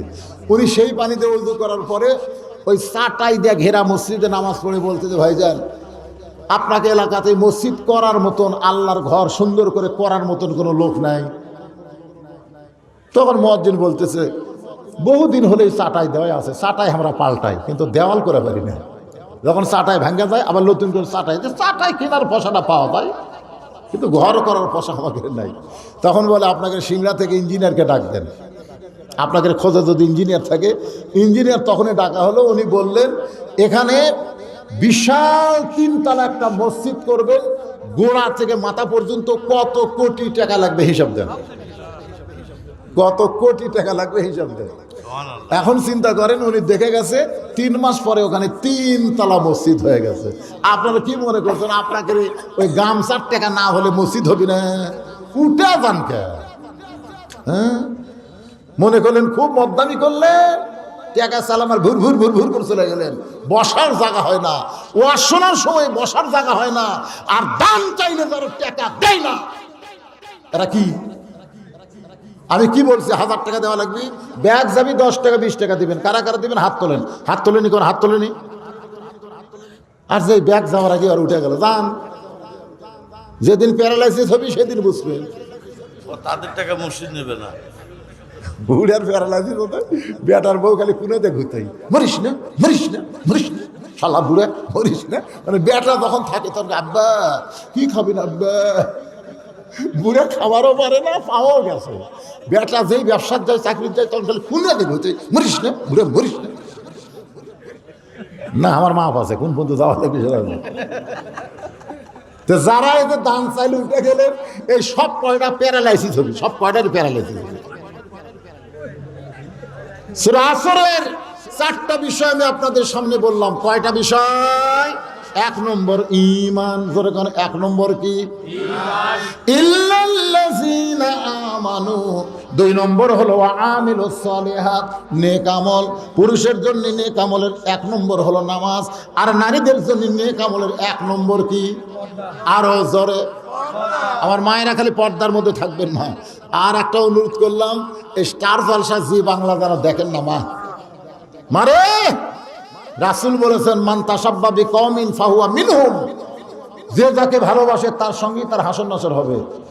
আপনার স্টার জলসা দেখার কারণে মুসলমানের ঘরে হিন্দুকে পূজার বাদ্য বাজতেছে। জোরে ঘর কথা ঠিক কিনা? হিন্দুরা প্রত্যেকটা নাটক করছে, কারণ ওরা ধার্মিক। হিন্দুরা কিন্তু হিন্দু ধর্মের দিক দিয়ে ধার্মিক, এদের নাটক বানানোর সময় পূজা রাখি। আর আমাদের বাংলাদেশের যারা নাটক লেখে, শালারা হলো নাস্তিক।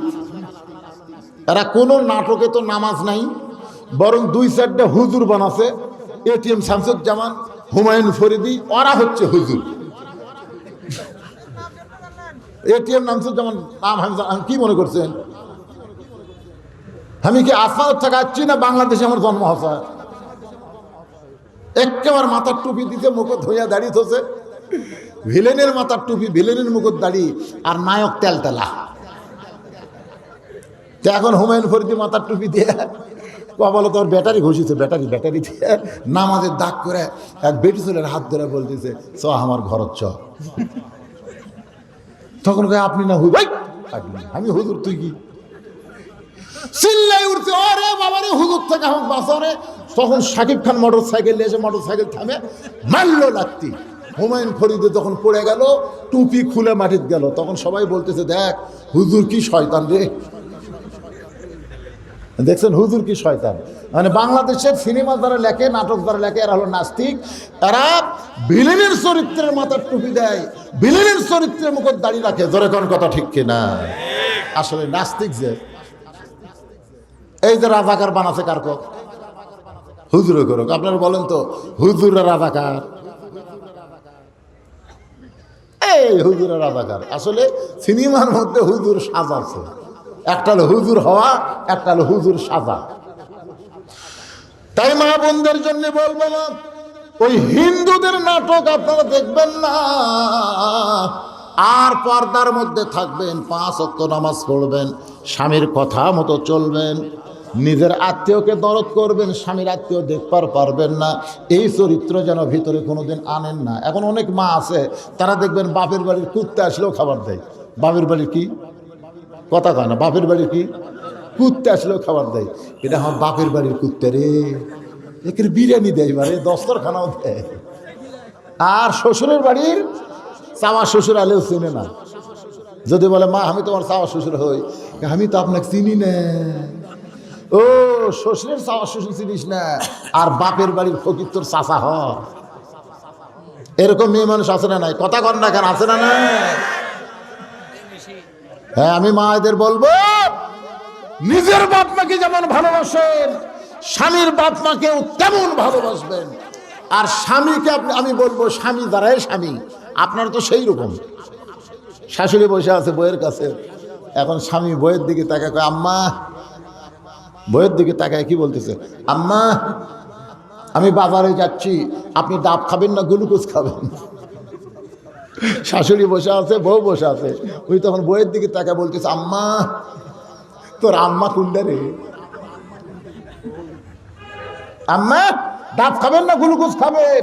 বউ বলতেছে আমার মাও দুটাই খায়। তখন বলতেছে আম্মার জন্য আমি ডাবও আনবো গ্লুকোজ আনবো। এই কথা বলে ব্যাগ লেবার হচ্ছে, দেখে দরজাত মা খাড়া হয়ে আছে, দরজাত মা খাড়া হয়ে আছে। মায়ের সামনে দেওয়া যায় কিন্তু মায়ের মুখের দিকে তাকায় না। মা বলে পাগল, আমার মুখের দিকে একবার তাকালে আল্লাহ তোর আমল নামায় একটা কবুল হজের সওয়াব দিবে। কেরে আমার দিকে তাকাস না কেরে? আমি 2 দিন হলে তোকে দেখার জন্য দরজাত খাড়াই থাকি।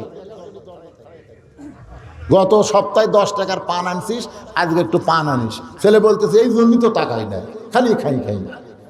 মা 10 টাকার পান চাইলে খাই খায়, আর শাউরের জন্য ডাব আনবে, গ্লুকোজ আনবে। এরকম পাটা আছে না নাই? যেরকম আছে না নাই? আমি জোর হাত করে বলতেছি, শাউরক খিলাবেন না, শাশুড়িকে খিলাবেন না, কথা আমি বলতেছি না। শাশুড়ি আর মা এই দুইটা খেয়াল করবেন, একটা হলো ফরজ, একটা হলো নফল। জোরে কম ঠিক কিনা? ফরজ আদায় করার পরে নফল আদায় করব। ফরজেরই খবর নেই, শালা নফললে দৌড়াই। হাসতেছেন কেন? বাপ মা যদি মারা যায়, বাপ মার কবরে যাবেন, প্রতি জুম্মার দিন সকালবেলা ফজর নামাজ পড়ে বাপ মার কবরের কাছে গিয়ে দোয়া করবেন, রব্বির হামহুমা কামা রব্বায়ানি সগীরা। সূরা ফাতিহা পড়বেন, সূরা ইখলাস 3 বার পড়বেন, বাপ মার জন্য দোয়া করবেন। যেই নারুলিয়ে 1 শতক জায়গা এত দাম, সেখানে 10 শতক জায়গা থেকে বাবা আজকে অন্ধকার কবরে আছে। আপনি বাসা বেড়া ভাড়া দিয়ে খাচ্ছেন, সে বাপের জন্য দোয়া করা লাগবে না? দরকার লাগবে কি লাগবে না? এই জন্য আল্লাহ কোরআনে বললেন, ওয়াকাযা রাব্বুকা আল্লা তা'বুদু ইল্লা ইয়াহু ওয়া বিল ওয়ালিদাইনি ইহসানান। যাদের বাপ মা কবরে গেছে, রুহের মাগফিরাতে আমরা সকলেই ইস্তেগফার পড়ি। সকলে পড়েন আস্তাগফিরুল্লাহ, পড়েন আস্তাগফিরুল্লাহ রব্বি মিন কুল্লি জামবি ওয়া তুবু ইলাইহি লা হাওলা ওয়ালা কুওয়াতা ইল্লা বিল্লাহিল আলিয়্যিল আযীম। আল্লাহুম্মা সাল্লি আলা। আমার বাবা এই গত শুক্রবার দিবাগত রাত্রে মারা গেছে। আরে গত শুক্রবারে মারা গেছে উনি, বিজ্ঞাপনে নাম আছে। আমার বাবা ও শামসুল হকের বাবা। আর সকলের বাবার জন্য আমি দোয়া করব। সবার বাবার জন্য, মায়ের জন্য দোয়া করার দরকার আছে না নাই? 2018 সালে আমার বাবা মারা গেছে 3রা জুলাই। আর 2023 সালের 25শে ডিসেম্বর, আজ কয় তারিখ? 24 তারিখ। এখনো 1 মাস হয়নি আমার মা মারা গেছে। দুনিয়াতে যার মা আর বাপ থাকে না তখন সে বুঝবার পারে তার আর কেউ নাই, কেউ নাই। আপনার বাপ মা মরে গেলে বুঝবেন আপনার আর কেউ নাই। যারা আছে খালি স্বার্থের দিকে তাকা আছে। ধরে কোন কথা ঠিক কিনা? নিঃস্বার্থ ভালোবাসে দুইজনে, একটা হলো বাবা, একটা হলো মা। তো বাপ মা যাদের বেঁচে আছে তারকে জন্য দোয়া করা লাগবে, আল্লাহ নিয়ামতের হায়াত যেন বাড়ায় দেয়। আর যাদের বাপ মা কবরের কাছে, আল্লাহ তাদের কবরকে যেন জান্নাত বানায় দেয়। দোয়া করার দরকার আছে না নাই? এজন্য সবাই 3 বার সূরা ইখলাস পড়েন, 1 খতম ফজিলতের সওয়াব আল্লাহ দান করবে। 3 বার সূরা ইখলাস, কুল আল্লাহ সূরা 3 বার পড়েন। বিসমিল্লাহির রহমানির রহিম, কুল হু আল্লাহু আহাদ আল্লাহুস সামাদ লাম ইয়ালিদ ওয়া লাম ইউলাদ ওয়া লাম ইয়াকুল লাহু কুফুয়ান আহাদ। বিসমিল্লাহির রহমানির রহিম, কুল হু আল্লাহু আহাদ আল্লাহুস সামাদ লাম ইয়ালিদ ওয়া লাম ইউলাদ ওয়া লাম ইয়াকুল লাহু কুফুয়ান আহাদ। বিসমিল্লাহির রহমানির রহিম, কুল হু আল্লাহু আহাদ আল্লাহুস সামাদ লাম ইয়ালিদ ওয়া লাম ইউলাদ ওয়া লাম ইয়াকুল লাহু কুফুয়ান আহাদ। আল্লাহুম্মা সাল্লি আলা মুহাম্মাদিন ওয়া আলা আলি মুহাম্মাদ কামা সাল্লাইতা আলা ইব্রাহিম ওয়া আলা আলি ইব্রাহিম ইন্নাকা হামিদুম মাজিদ। আল্লাহুম্মা বারিক আলা মুহাম্মাদ ওয়া আলা আলি মুহাম্মাদ কামা বারাকতা আলা ইব্রাহিম ওয়া আলা আলি ইব্রাহিম ইন্নাকা হামিদুম মাজিদ। আল্লাহুম্মা আমিন। রব্বানা যালামনা আনফুসানা ওয়া ইল্লাম তাগফির লানা ওয়া তারহামনা লানাকুনান্না মিনাল খাসিরিন। আল্লাহ নারুলি কৃষি ফার্ম জামে মসজিদকে কেন্দ্র করে আজকের এই বিশাল ইসলামী জলসায় আল্লাহ তোমার হাজার হাজার বান্দা বান্দিরা আরামের বাড়ি ঘুমকে বাদ দিয়া কোরআন হাদিসের মহব্বত কলিজার মধ্যে নিয়া ভিজা মাটির উপরে সামান্য খেয়াল বিছাই দিছে। এই ঠান্ডার মধ্যে ঘন্টার পর ঘন্টা যারা আওয়াজ শোনে, আখেরে মোনাজাতে ফকিরের মতন তোমার রহমতের দরজায় দোখানা হাত তুলেছে। আমরা ফকির, দুনিয়ার একটা দরজায় ভিক্ষা যদি না পায় আর একটা দরজার দিকে যায়, সেই দরজায় ভিক্ষা না পাইলে আমরা আশা নিয়ে আর একটা দরজার দিকে যাই। কিন্তু আল্লাহ তোমার দরজা ছাড়া আমাদের আর কোনো দরজা নেই। তুমি কোরআনে বলেছো আম্মা সাইলা ফালা তানহার, ফকিরকে খালি খালি ফিরাস না। আজকে তোমার দরজায় আমরা ফকির, তুমি খালি খালি আমাদের কেমনে ফিরাইয়া দিবা। আল্লাহ তোমার দরবারস করি ওই মাগরিবের নামাজের পর থেকে এই গভীর রাত পর্যন্ত যারা জান্নাতের বাগানে বসে বসে শুনল, আল্লাহ আল্লাহ সকলকে কবুল কর, ভুল ত্রুটি গুনাহ খাতা মাফ করে দিয়া যে দোয়া দরুদ পড়েছে আল্লাহ হাদিয়াটুকু সোনার মদিনায় নবী পাকের রওজা মুবারকে কবুল করো। মদিনা কত সুন্দর নাম মদিনা, মদিনার মানুষটা কত সুন্দর। চাঁদ ভরা মুখকেও যদি একবার দেখতে পায় আল্লাহ তার জন্য জাহান্নামের আগুন হারাম বানায় দেয়। কত স্বপ্ন দেখেছি জীবনে, এমন একটা স্বপ্ন আমাদের দেখার তৌফিক দিও আল্লাহ, যে স্বপ্নে নবীজির সোনা মুখ আমাদের নসিব হয়ে যায়। আল্লাহ আমরা যারা হাত তুলেছি, আমাদের জনম দুঃখী মা, ছোট্ট একটা শব্দ হলো মা, এই দরদের মা যাদের কবরে গেছে আল্লাহ মেহেরবানি করে মায়ের কবরকে জান্নাতের টুকরা বানায় দাও। কি বলবো প্রসবের কথা, মা বিনে সেই ব্যথা কেউ তো বুঝিবে না। মাজন ঠেকিয়া সন্তানের দায়, অকালে মা মারা যায়, কেন সে মায়ের জন্যে দোয়া করবানা, এমন দরদি হবে কেউ হবে না আমার মা গো। এই দরদের মা যাদের কবরে গেছে আল্লাহ মেহেরবানি করে মায়ের কবরকে জান্নাতের টুকরা বানায় দাও। বাবার বাড়িঘর সবই আছে, এতিম করে থুইয়া বাবা এতিম হয়ে অন্ধকার কবরে চলে গেছে। আল্লাহ মেহেরবানি করে বাবার কবরকে জান্নাতের টুকরা বানায় দাও। আমার এক ভাই বলতেছে, হুজুর কয়েকদিন আগে আবার বাবা চলে গেছে। আল্লাহ সকলের বাবার কবরকে জান্নাতের টুকরা বানিয়ে দাও। আমাদের বাপ মা যাদের জীবিত আছে, যেই বাড়িতে খাওয়া দাওয়া করলাম, বাড়িওয়ালা মামাকে বলল, হুজুর দেখেন আমার মা এখনো জীবিত আছে। আল্লাহ বাপ মা যাদের দুনিয়াতে এখনো আছে, আল্লাহ জান্নাত কামানোর জন্য বাপ মার হায়াতকে বাড়ায় দাও। আল্লাহ আল্লাহর নবী বলেছেন, বাপ মা পাওয়ার পরেও যারা জান্নাত কামাই করতে পারলো না, তাদের মতন হতভাগ্য সন্তান আর কেউ নাই। আল্লাহ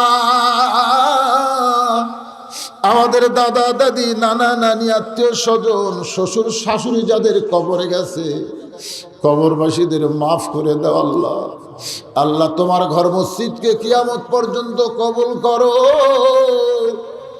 এই মসজিদে নগদে বাকিতে যারা দান করে দিল, সকলের দানগুলোকে জান্নাতের বিনিময়ে কবুল করে নাও। পর্দার অন্তরালের মা বোনেরা আবিদা সালিয়া পর্দার যে কবুল করে মা ফাতেমার চরিত্র দান করো। আমি সহ আমরা যারা অসুস্থ হয়ে আছি, আল্লাহ আমাদের সকলকে সুস্থতার নিয়ামত দান করে দাও। এতক্ষণ আমরা সবার জন্য দোয়া করলাম বাবা, এখন নিজের জন্যে একটা মিনিট দোয়া করেন। নিজের জন্য একটা মিনিট খালি চোখ বন্ধ করে দেখেন, মসজিদের খাটনি মসজিদে থাকবে না, আমার বাড়ির আঙ্গিনায় চলে আসবে। আমরা মরে যাব, বড়ই পাতার গরম পানি দিয়ে আমাদের গোসল করাইয়া দিবে, রঙিন কাপড় খসায়া সাদা কাপড়ের কাপড় দিয়ে আমাদের চকলেটের মতন মোড়াইয়া ফেলবে। মরে যাব আল্লাহ। এই তিনতলা দোতলা চারতলা বাড়ি থেকে আমাদেরকে টেনে টেনে অন্ধকার কবরে নিয়ে যাবে। মিশে মায়াই বন্দি থাইকা করলাম কত খেলা, জীবনের হায়াতের দিকে তাকায় দেখো তোমার ডুইবা গেল বেলা। যেদিন আমাদের মৃত্যু হবে, দিনটা যেন জুমার দিন হয়, মাসটা যেন রমজান মাস হয়, ইমানের সাথে ইজ্জতের সাথে দুনিয়া থেকে যেন বিদায় নিতে পারে। আল্লাহ তুমি কবুল করো। একটা মিনিট মসজিদের কার্যকরী সদস্যের মধ্যে যারা আছে, মসজিদের সভাপতি, মসজিদের সহসভাপতি, মসজিদের সেক্রেটারি, মসজিদের ক্যাশিয়ার, মসজিদের সদস্য, মসজিদের মুসল্লি, মসজিদের খতিব, ইমাম, মুয়াজ্জিন, আল্লাহ সকলকেই তুমি জান্নাতি কবুল করো। আল্লাহ আজকের মাহফিল কমিটির সভাপতি, মাহফিল কমিটির সহসভাপতি, সেক্রেটারি, ক্যাশিয়ার, আল্লাহ সকলকেই তুমি জান্নাতের জন্য কবুল করো। পরিশেষে একটা দোয়াই তোমার দরবারে করি, আল্লাহ যতদিন আমরা বাঁচব 5 ওয়াক্ত নামাজ আমরা আদায় করতে পারি, সে তৌফিক আল্লাহ তুমি দান করে দাও। ফিলিস্তিন মুসলমানকে হেফাজত করো আল্লাহ। অত্র এলাকার প্রতি তুমি রহমত নাজিল করো আল্লাহ। নারুলি এলাকার প্রতি রহমত বরকত খুলে দাও আল্লাহ। যারা ব্যবসা বাণিজ্যের মধ্যে আছে, ব্যবসা বাণিজ্যের মধ্যে বরকত দিয়ে দিও। সুবহান রাব্বিকা রব্বিল ইজ্জাতি আম্মা ইয়াসিফুন ওয়া সালামুন আলাল মুরসালিন আলহামদুলিল্লাহি রাব্বিল আলামিন। ওয়াজাল আখিরাতি কালিমাতুন ইনদাল মাউতি লা ইলাহা ইল্লাল্লাহু মুহাম্মাদুর রাসূলুল্লাহ সাল্লাল্লাহু